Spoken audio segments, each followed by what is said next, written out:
ली बकसर में जनमवा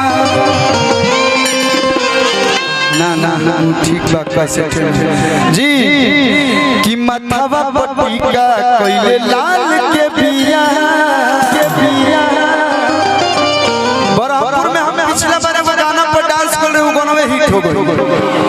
नर नर नर नर नर नर नर नर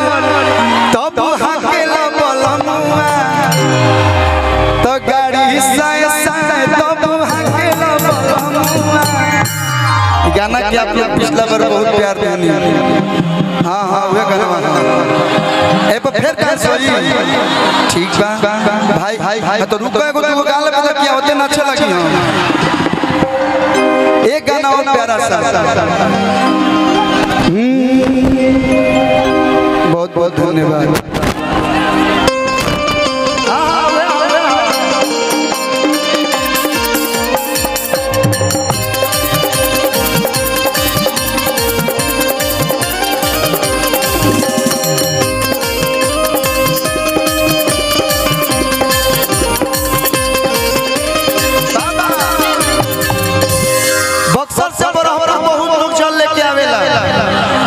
कि चल बगसर से अरे की बाबा के नगर में अरे पूरा दुनिया रंगाई बाटे गेरुआ कलर में आपके भाई बोले ऐसा कि महाकाल के की दरबार में कि बाबा परमेश्वर के दरबार में केकरा केकरा डांस करे सब लोग बाबा के धाम पे नाची कि दिल बम बम बम बोले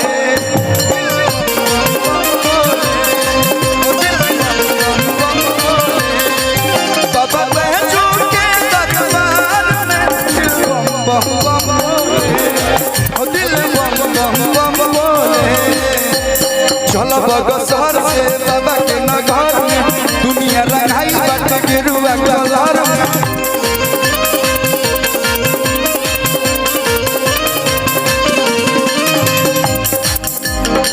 महाकाल के दरबार में महाकाल के दरबार में बाबा के दरबार में दिल का बोलेला हो दिल बम बम बम पूरा बक्सर जिला सुर में गावेला तो हमरा साथ गाई लो कि दिल बम बम बस ये आगे वाला लोग गावता पीछे से तानी मानी जोर लगा दिलो कि दिल बम बम हो दिल बम बम काहे का कि दिल बम बम बोले दिल बम बम बोले हो दिल बम बम बोले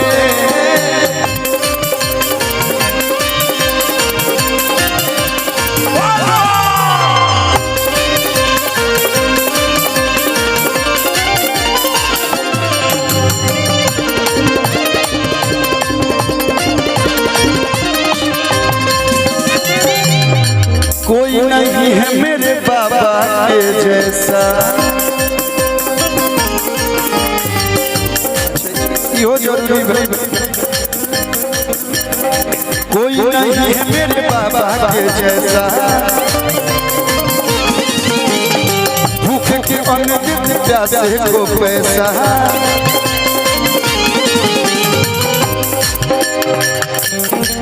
बाबा परमेश्वर के बाबा परमेश्वर के प्यार में बाबा परमेश्वर के प्यार में दिल बम बम बम बोले दिल बम बम बम बोले दिल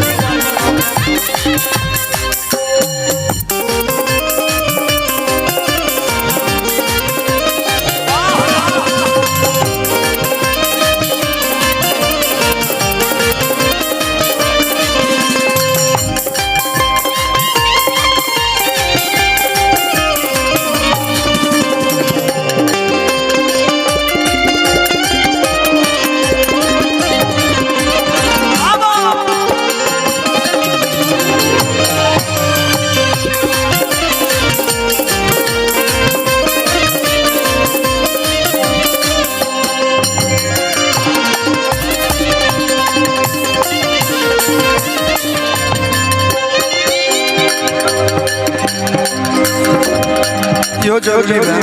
निमन आइडिया निकल लो ऐसे लोग बैठा तो पैसा लेके फोटो खिंचवाले नहीं होते लोग तब खिंचवाले वैसे कोनो बात जल्दी हो झूमे केदारनाथ झूमे काशी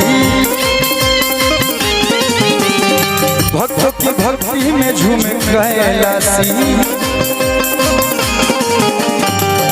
मंदिर कमेटी की तरफ से थोड़ा धीरे मंदिर कमेटी की तरफ से 1001 रुपए के आशीर्वाद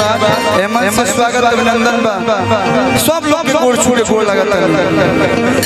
कि सिर पे है गंगा भस्म लगा मास में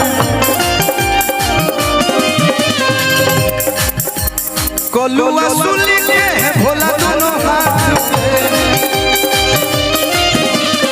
छुके चरण भाग खोले खोले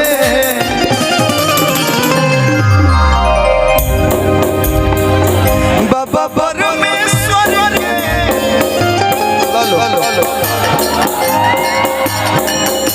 ए जाई बानी तो ए जब पैसा रुपए के मोह नहीं बाबा परमेश्वर के प्यार इन्हीं का प्यार है कि कहीं रहबो ए जे तारा आवे के तो बाबा बुला दिए तो क्यों कहीं रही आ जाए के बाकी नहीं जाए अप्पू बाबा कहां बानी अप्पू बाबा पूरा इज्जत के पंडा समाज से बस एक ही फोन आई कि यहू सरकार काम बा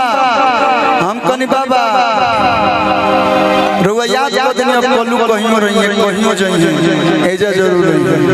आए ही साल ना जब बरहपुर से फोन जाई कोलुआ एजा मिली रुआ लोग बड़े एहसान कोइला देला 10 रुपए आस्तोष भी पड़ा कि बाबा पर में